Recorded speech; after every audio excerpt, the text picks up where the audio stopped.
Зарчин бол нэг үр нэг иш дээр нь нилээ хэдэн үр суулгана гэсэн ийм л юмар яадаг. Энэ бол ад жондоо биш. Энэ бол шинжлэх ухаан тоо.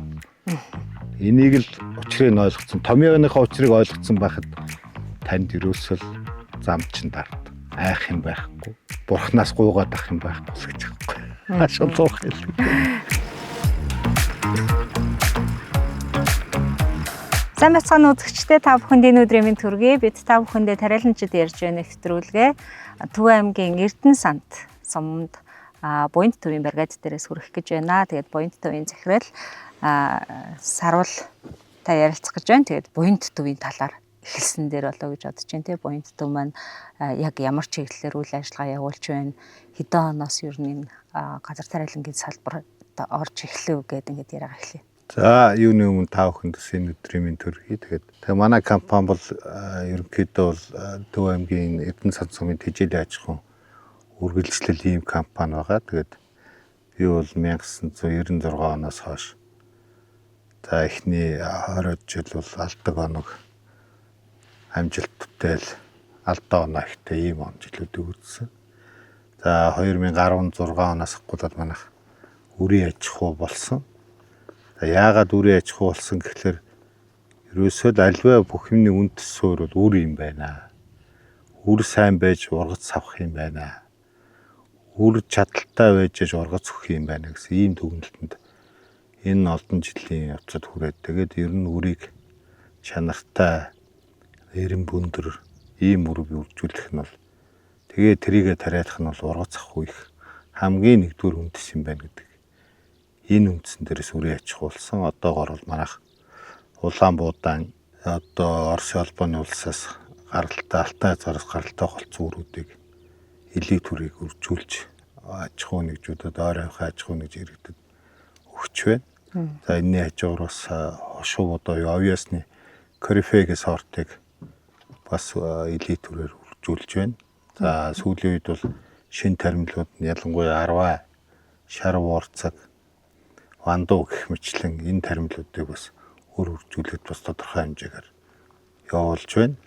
За одоо бидний энэ байгаа манай талбай бол үндсэндээ Улаанбуудаан супер элит төрийн үржүүлэхийн талбайд бид нар энэ жил Юнион лидер 82 сорт элит төр бүр супер элит төр Оросын холбооны улсаас авчираад үржүүлж байна. Энэ маань дараа жил бол элит төр болно гэсэн үг. Тэгээд жишээр нь одоо миний энэ олон жил газар тариаланд явж байгааг бодвол ерөөсөө л хамгийн одоо мөнгө харамлж болохгүй хамгийн сэтгэлээ гаргах хэрэгтэй юм бол үр юм байна гэдэг л ийм л ойлголтод хүрсэн учраас би одоо үрийг маш их чухалчилдаг. За ерөнхийдөө бидний одоо энэ олон жилийн миний туршлагач гэх юм уу ажиглалтаа сүйдлээд одоо дэлхийн шинжлэх ухааны чиг хандлагч төр ерөөсөө газар тариалангийн хамгийн их хамааралтай юм бол байгаль биш болсон байна. Хүн өөрөөсөө хамааралтай болсон юм байна. Байгалийн хүчин зүйл биш байна. Хүчин зүйл биш юм байна гэдэг. Энийг ч одоо сүүлийн үеийн яг энд агро технологи хэрэгжилж байгааг бас одоо өөр дээрээ баг сагаар нотолж гин гэж үзээд байгаа. Яагаад гэвэл нодон жишээлбэл манай энд одоо үндсэндээ ургалтын хугацаанд 43 мм бороо орсон. Энэ бол баг маш их хэмжээний гам болсон. Ердийн жилд бол манай энд чинь 200-аас 250 мм бороо ордгийг чийг өгдөг. За нодон бол 43 мм буюу одоо 5-6 дахин бага орсон. Гэхдээ манайх бол одоо хамгийн нэгдүгээр жүлгийн үрнээсээ бол нэг 11 орчим центнер. За бүр сүүлийн үеийн эрчимжүүлсэн сортууд бол одоо Францаас гаралтай Лекамера Каниук гэдэг сортнуудаас бүр 22 центнер авсан. За энд юу харуулж байна гэхээр ерөөсөө одоо сүүлийн үед энэ сорт сорил судалгаа маш их эрчимтэй болсон байна. Байгалийн эрсдлүүдийг давхад зориулагдсан болсон байна. Ус чигийг одоо ямар шуухан байдлаар хүлээж авах үгээр ерөөсөө энэ бороонд найдах биш одоо газрын үний чигэнд найдах. Энэ чигийн үндсэн дээрээс л ургац авах гэдэг ийм чиглэл рүү орцсон байна. Энэ ялангуяа манайх шиг ийм эрсдэл суур амьсгалтай гангийн давтамж ойрхонтой ийм газруудад бол ер нь бол манай компани агр технологийн төлөвөө боловсруулах одоо бол ерөөсөө л энэ жил гам болох юм байна гэдэг үндсэн дээрээс л хийж байгаа. За мэдээж бороо орвол төдий хэмжээний ургац нэлтэн. Энэ хэмжээгээр ургац дээшлэн. Ийм учраас бид нэр ерөөсөө л огтур чигийг яаж хангалттай авах вэ? 1 метр гүндэх ашигтай чигийг хэрхэн яаж хадгалах вэ гэдэг ийм агр технологи хэрэгжилж байгаа. За бид нар намар чигээ хааж байна, хавар чигээ хааж байна. За энэний үндсэн дээрээс одоо бид нар чигийг хангалттай хадгалж чадчихжээ. За дээрээс нь шин элит бүр тарьдаг учраас үрийн өөрийнх нь хувийн бярч чадал бас өндөр байна. Энэ дээрс болоод одоо бид нар хээрийн соёолтой хүртэл одоо доор хаяж 80-аас дээш болгож чадчихжээ. За энэ үр хариуцлагын бодис гэх мэтчлийн бол бид нар орчин үеийн шинжлэх ухаан тулгуурласан ийм бодисуудыг хэрэгжилж байна. Улаанбуудын дээр гэх хүртэл бид нар шавжийн эсрэг хамгаалт хийж байна. Тэгээ дээрэс нь та бас энэ үр үржүүлгээс гадна дахиад нэмэлтээр бордоо тэ нөгөө стресс тайлах янз бүрийн олон зориулттай байгаа шүү дээ тэр маань. Тэгээд тэр талаасаа бас залуучуудад их зөвлөгөө өгдөг шүү дээ. Ерөнхийдөө манай компани бол жил болгоно нэг доор хаяж 5-аас 10-аад сортын үрийг одоо үйлдвэрлэлийн биш нөгөө одоо судалгааны маягтай бол тэр хөгжүүлдэг. Ер нь аль сорт нь илүү дахин зохицсон цохилгоо ихтэй байна. Аль нь Монголд нутагшмаар байна гэдгийг одоо дархны эрдэм шинжилгээний хүрээлэн, урмал хамгааллын хүрээлэн гэх мэт одоо Оросын Алтай хязгаарын өдөө аж ахуйн эрдэм шинжилгээний хүрээлэн мөн одоо Оросын үр үйлдвэрлэгч компаниудтай хамтраад сүүлийн үед бол Францын 3 сорт, Оросын 4 сорт дархныхаа өөрийн 2 сорт гэдэг энэ аж ахуйн өрнүүдийг сорж байна. Одоо нэг гад одоо жишээлбэл бид нэр сорой зэрэг зүйл зориод аль нь илүү тасан цогцтой юм байна, аль нь үр дүн ихтэй байх магадaltaй юм байна гэдэг энэ талаар туршиж байгаа. Одоо бас үнний хажуугараас манай компани ерөөсөө энэ ургац авахын одоо ус чигнээс гадна 2 дахь гол хэрэгтэй юм бол урмал хамгаалал, 3 дахь гол хэрэгтэй юм бол хоол хүнс буюу шимт хичээл, эрдэс бордоо. За энэ дээр бол бид нар бүгдийг нь одоо хийж байна. За одоо жишээлбэл миний энэ ард байгаа талбайнууд дээр бид нар бас олон төрлийн туршилт, бордооны туршилтуудыг хийж байгаа. Гад одоо 50-аас 100 кг, 150-аар гэдэг янз бүрийн 5 төрлийн бордоо одоо дан азотоос ахгуулаад нийлүүл бордоонууд хэрэгжилж байна. Мөн урмал хамгаалалтын тал дээр бид нар одоо одоогийн байдлаар Оросын албаны улсын Кирово-Чепецийн компани дилер, Цитогомат компани дилер хийж байгаа. Энэ компаниуд одоо Кирово-Чепец бол Оросын албаны улстай 1 номерын компани. Тэднийх одоо 100 гаруй бодис үйлдвэрлэдэг. Эннээс одоо Монгол улсад одоогийн байдлаар бид нэг 40-од бодисыг бүртгүүлээд өөрийнхөө талбай дээр дуршаад тэгээд одоо гоматын төрлийн бодисууд бол 10 гаруй төрлийн бодис байна. Бүгдээр одоо амин хүчил, бактери, эрдэс бодис одоо микро, макро элементүүдтэй ийм юмнуудыг нэлээд сайн өргөн хэрэгжилж байгаа. Эннийхээ ч үр дүнг авч байна. Үгүйдээ л одоо манай тариаланчид нэг 5 жил хэрэгжилчээд өөр бодисоор солимоор байгаа. Тэгээд нөгөө тууш тэгээд нэг бодисоо энэ сайн гэж хэрэгжилсээр хагаад нэг мэтгэд нөгөө өөрийн чинь талбай хог ургамлууд тухайн бодисонд төсвөртэй болоод цаашаа үйлчлэгээ болчдөг. Мөн адилхан энэ бас өвчний функцид, шавжийн инстинкцид яг адилхан. Шавж бас л одоо 5-6 жилийн хооронд бас тухайн бодисон тасан зохицоод ирдэг. Өвчин үсгчүүд одоо бактерийн гууд бас тасан зохицоод эхэлдэг. Энийг ингээд нөгөө тодорхой хэмнэлтээр бүгдийг өөрчилж ингэж явж яахгүй бол бид нэр тухайн эхний 1-2 жил ч юм уу гайгүй болоод 3 дахь жилээсээ муудаад ирдэг. Муудаад ирэхлээр манай тариаланчдын чинь нэг бодол нь тэр шүү дээ. Одоо энэ худлаа бодис өгч гэдэг юм уу, хуурамч бодис хэрэгжилчихэд ч юм уу. Энэ яг ясван дээр юу тийм юм байхгүй. Таны талбай дээр хог урмал хортон шавж өвчин чинь тухайн бодисонд тасцсан байна. Тэр бодисонд эсэргүүцэл үзүүлээд чаддаг болчихжээ. Ийм учраас тэрийг тасан зохицуулах. Мөн одоо адилхан одоо микро макро элементүүдийг сайн хийж өгч явахгүй бол одоо Монголын хөрс бол одоо бүх нийтрээ ойлгомжтой азотын дутагдалд орцсон, калиен дутагдал зарим нь орцсон, фосфорын дутагдалд орцсон байгаа. Мөн микро элементүүдийн дутагдалд орцсон байдаг.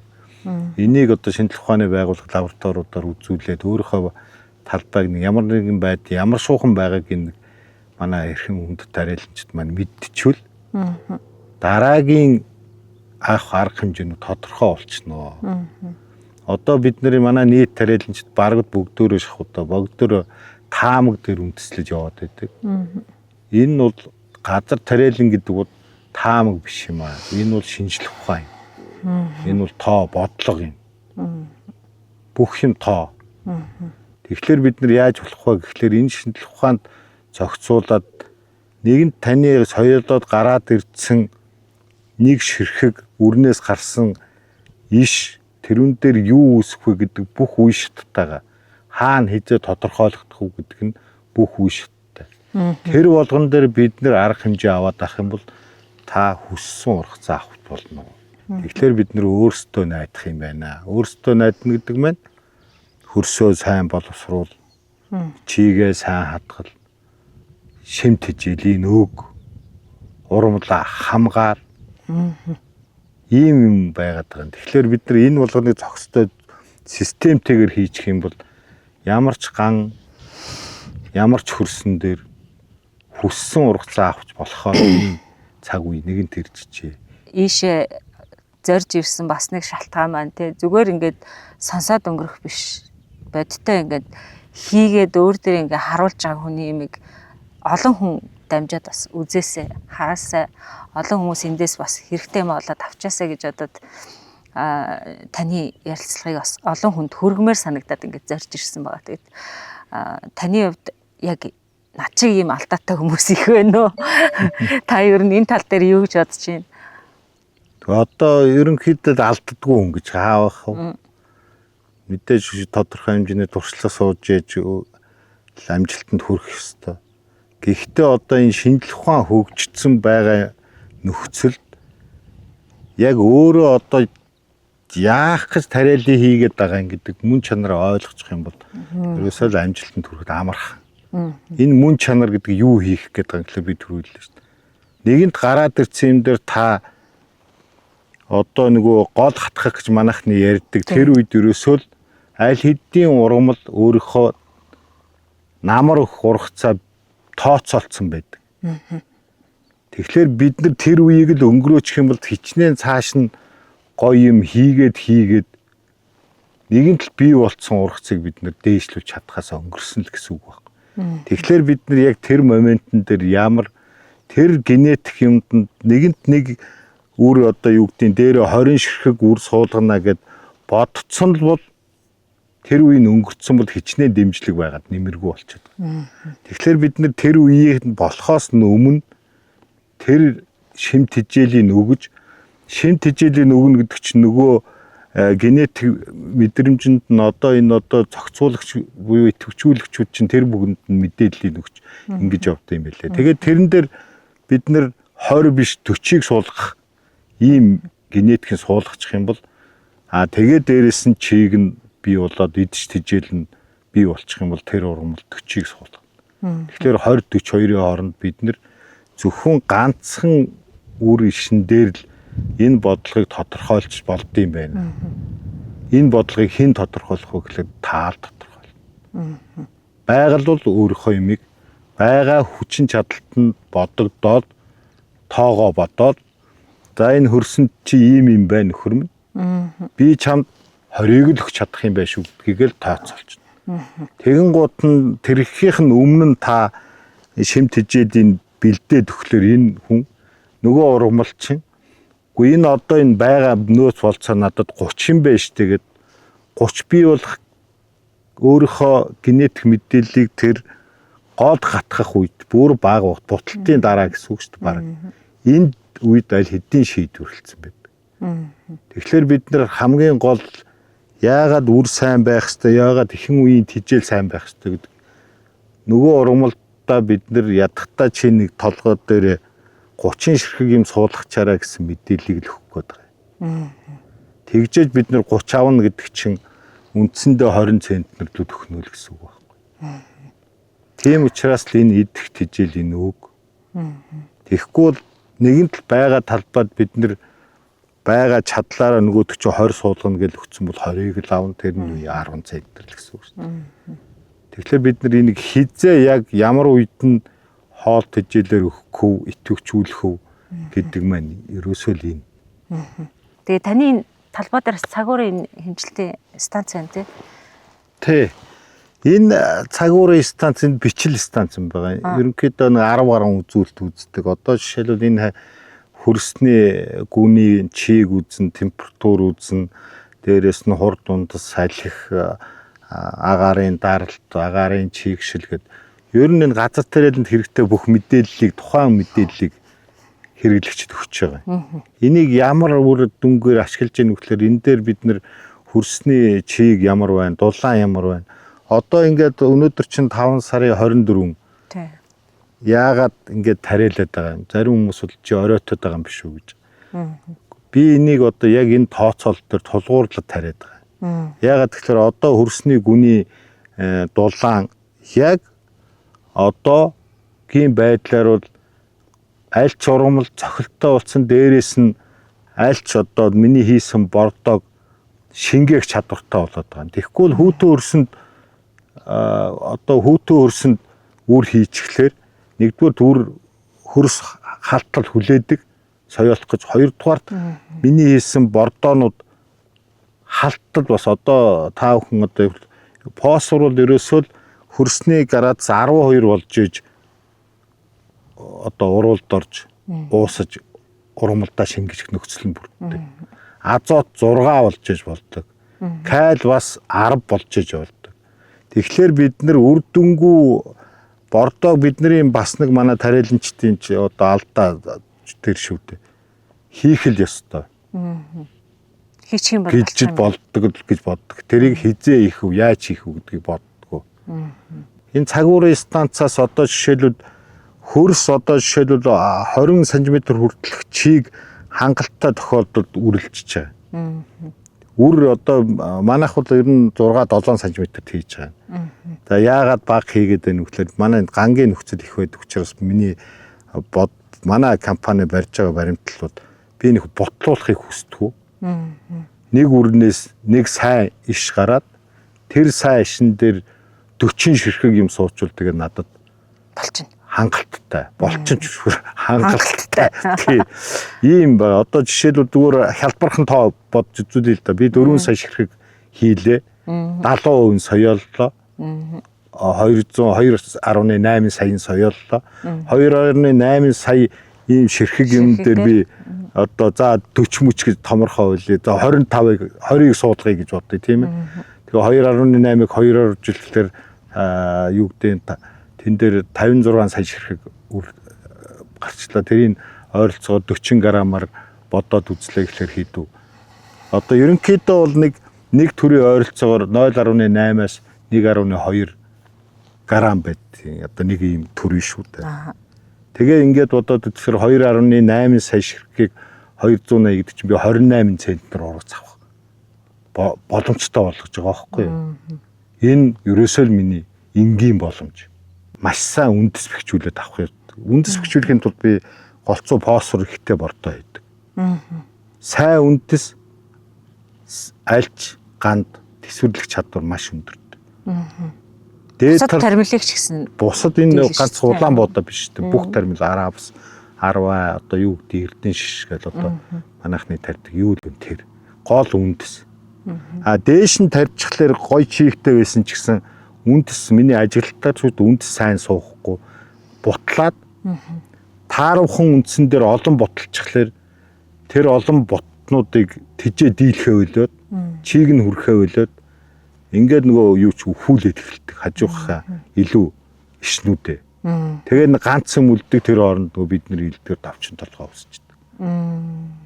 Ялгаа нь миний баримталж байгаа зарчим бол нэг үр нэг иш дээр нь нэлээ хэдэн үр суудсан гэсэн ийм л юмар яад. Одон жишээлбэл би 8 сарын 27 гэхэд Улаанбуудан талбайд 1900 градус болцсон. Тэгээ би шууд хураалтанд орсон 14% чигтэй юм авч байгаа. Одоо нөгөө хуучин чин талбайд өгөөрэй яваад болж гэнэ үгээл цайруулаад үзэл хараад энэ хүнийг хүртэл одоо агрономчтой үед хүртэл маш их ажлыг хөнгөвчлж байгаа байхгүй. Тэглээ ах. Тий, тэгэл эн чин одоо харьцангуй чигсэл 60-аас дээш олон оноод ирэхлээр өвчин гарах магадлал ихсэж байгаа. Тий. Тэгэн гууд нь бид нар өвчнийхээ эсрэг юм хийчихэж байгаа. Одоо ноднгийн шиг ган их болоод ирэхлээр хорхоо шавж ихсэж байгаа. Тий. Харьцангуй чиг 30-аас доош болоод агаарын температур 25-аас дээш 7-оос дээш хоног үргэлжилчихлээ. Тэр бүх датанууд нь архивлэгдсэн байдаг учраас бид нэр хэд хоног энэ ийм юм болж гэнэ гэж хараад одоо урьдчилан сэргийлэх. За одоо энэ 3 хоног ийм халуун боллоо шүү. За стресст орох гэж байна. Халууны стресст орох гэж байна гэнгүүт нь бид нэр халууны стресст бэлдэж юм цацдаг. Дараа нь ингээд одоо хит халуун хит хоног үргэлжлэлтийн дуусаад гайг болоод ирэхлэн за одоо нөгөөдөлийгээ стрессээс нь гаргая гэж хийдэг жишээлбэл. Энэ хооронд яадаг вэ гэхээр ургамал энэ болгонд нөгөө гадны дэмжлэг аваад маш хурдан боцос хэрэглэх нь хурдан байгаад байдаг. Тэгэхгүй зөнгөөр нь хайчих юм бол бид нэр тэгэл зөнгөөрөө нэг ургамал чи стрессээр агаад нөгөө нэг хорийг суулгана гэжсэн юм чинь зайлвал бүр сүулдэ ингээд 10 хүн ширхэл суудаг чинь энэтэй л холбоотой. Стрессээс нь бид нар гарахгүй байна. Дээрээс нь шавжинд нь нэдүүлчих чинь. Шавжинд нэдүүлэх гэж яах гээд ингээд нэг ургамлыг ямар нэгэн байдлаар хаздаг, сордог. Нөгөө трипс тэргээр нь юу болдгоо гэхээр тэргээр бүх өвчний бактериуд орох хаалгын нэг гэдэг ч. Одоо хүнээр бол шархалчихсан шүү дээ. Шархаад нэм бактери ороод бид нар чинь тэрнээс нь бид нар одоо жишээлбэл эмчлэх, цэвэрлэх одоо тийм арга хэмжээ авах хэрэгтэй байхгүй. Тэгээ бүх юм одоо өвчин дээр зөвхөн ярихад би бол дандаа бүх юм урьдчилан сэргийлж хийдэг. Хамгийн бага дозоор хийдэг. Тэр тэгжээж бас нэг гайгүй ургамлаа хамгаалцаад байна гэж хараад байдیں۔ Тэгэхгүй бол одоо нэгэнт өвчний эсрэг бол бид нар ерөөсөө ингээд шин тэмдэг гарахыг хүлээж аваад алдчихдаг. Харин тийм. Шинж тэмдэг гарах юм бол таны ургамлны талбай 70% аль хэдийн өвчний вирусаар нянгаар бактери өвчлөлтсөн байна гэсэн үг. Тэгэхээр бид нар одоо мөн шавжих ялгаагүй. Заавал одоо нөгөө аравсан дээр ч юм байцааны хэвэн ирвэхээ гарч уугүй юу гэдгийг нэг хүлээх шаардлага байхгүй. Хамгийн бага дозоор нь урдгсан сэргийлэхээр эхнийхээ ургамал хамгааллын бодис хийхдээ цуг хийчих. Тэр шалихгүй зардал. Шалихгүй зардал. Нэгэн талбайд үр юм хийж байгаа бол өвчний эсрэг, шавжны эсрэг дагуулдуулаа хийчих л гэж байгаа. Тэгтээ мэдээж одоо гумат одоо тэр стресс тайлах юмнуудаа цуг хийчихээ. Гэт ингээд яваад чи. Байшин барихтаа ч адилхан. Байшин барихад юу хэрэгтэй? Хөрөнгө санхүү хэрэгтэй. Зураг төсөл хэрэгтэй. Зураг төсөл гэдэг чинь манайх бол агро технологийн карт шүү дээ. Зураг төсөл. Тэрнийхээ дагуу хөл явах хэрэгтэй. Одоо энэ 3 элементүүд чинь нөгөө барилгаар байхад бол хамгийн гол юм чинь бол азот. Азот чинь барилгын одоо суур. Азотыг хийхгүй фосфор, калийг нь хийгээд байхад азот байхгүй юм чи яах юм бэ? Ургац авахгүй л гэсэн үг. Байшинчгийн чи барьж болохгүй л гэсэн үг. Кали бол юу юм гэхлээр тэр барилгыг ингэж барьдаг холбогч элементүүд. Бүгд бусдын хичээл калийг нь хийхгүй яах вэ? Холбож болохгүй болчихлоор нөө байшин чинь баригдахгүй байна л гэсэн үг. Фосфор чинь юу юм гэхлээр нөгөө бүр суур одоо юугаар бол мөнгө байхгүй юм. Мөнгөгүй бол чи байшин барихгүй үстэй тийм. Яг тэр үнтэй адилхан. Фосфоргүй бол наадах ч үндэс явахгүй байна. Үндэсгүй учраас дээр чи юм гарахгүй байна л гэсэн. За ингээд таавтахаар ярилцах цаг ерөнхийдөө өндөрлөх тийшээ олж ин. Тэгээд магадгүй би асуугаагүй таныг хилчих юмсан гэд нэг бодож исэн юм үлдээсэн байж магадгүй гэж бодоод байна л да. Тоо бодож сурцгаая хэлж. Миний нэрээс уурай тэр. Энэ бол ад жондоо биш. Энэ бол шинжлэх ухаан тоо. Энийг л учрыг нь ойлгоцсон. Томьёоныхоо учрыг ойлгоцсон байхад танд ерөөсөл замд чинь дард. Айх юм байхгүй. Бурхнаас гуугаад ах юм байхгүй л гэж аахгүй. Ашуулах хэлээ. За баярлалаа танд. Тэгээд танай хамт олонд өндрөөс өндөр амжилт хүсье. Өндөр ургац аваарай. За баярлалаа. Тэгээ бас манайх 7 сарын сүүлээр бас энэ сорж байгаа сортуудаа бас тархины хүрээлэнтэй өдөө аж ахуйн яамтай хамтраад өдөрлөг зохион байгуулах юм байна. Тэгээд жижиг хугацаанд тодорхой бол бид нэр бас танахаар дамжуулаад зар түгээгээд бас та бүхнийг урьж байна. Тэгээ тэр нь 7 сарын сүүллийн 20-оос 30-ны хооронд болох болов уу гэж бодож байгаа. Ягаад гэвэл тэр үед нөгөө бүх юм мэдэгдчихдэг. Зөв хийж үү, буруу хийж үү гэж. За та бүхэнд баярлалаа. За баярлалаа. Тэгээд тариаланчид маань ялангуяа энэ чиглэлд ажиллах гэж байгаа, туршлага хоригдлуулъя гэж бодож байгаа, судлалыг суралцъя гэж бодож байгаа залуучууд маань бас талбай өдөрлөгт нэрээрээ сайхан ярилцлага болж чадсан байхаа гэж бодож байна. Тэгээд та бүхэн хэсгийн хугацаанд ингээд анхаарлаа хандуулсанд баярлалаа. Тэгээд тантай ярилцах сайхан байлаа. За баярлалаа.